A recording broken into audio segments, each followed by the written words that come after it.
hall ng ano, ng grocery hall. Magkano lahat yan? Magkano na ito? Ano pinang grocery mo? Si Anne, try to buy. Meron tayong 148. Kalabasa. Ipakita mo yung price, B. 1.48. Mura na yan, guys. Tapos meron tayong tamban. 5.26. Mura na yan. Kasi magkano ang...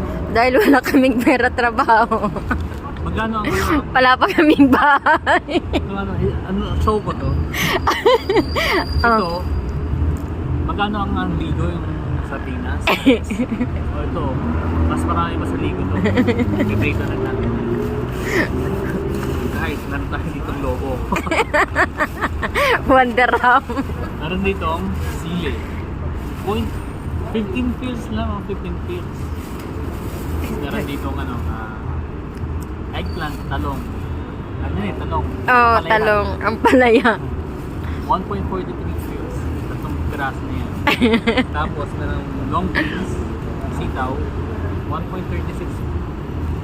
Mura na yan. Tapos meron tayong ladies finger. Ano nga ladies finger? Yung okra.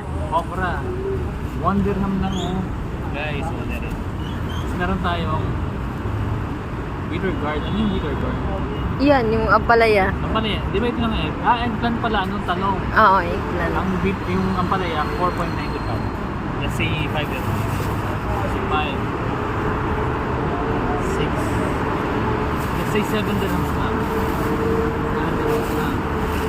Tapos, since ang ating kaibigan ay mahilig sa maaalap, yung sa nitong kirey.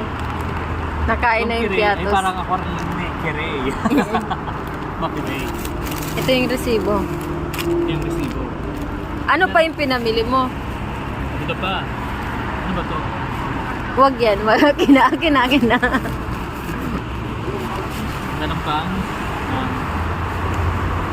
Bigas. Bigas. Anong bigas? Basmati. Basmati. 6 dirhams. Ang mahal naman ito.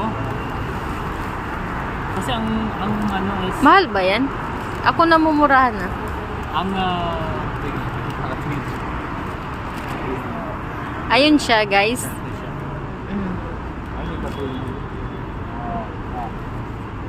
Pero sa likod niya may pompo. Ano yung trabaho? Saan siya nagtatrabaho? Yun, ewan ko, mali ko doon. Basta siya. Tapos, Paano mo nalaman pukpok sa likuran mo? may pompo sa likod. Kasi nung nakita niyang pataan yung ano, kailangan ito. Popok-pok siya. Saan dyan?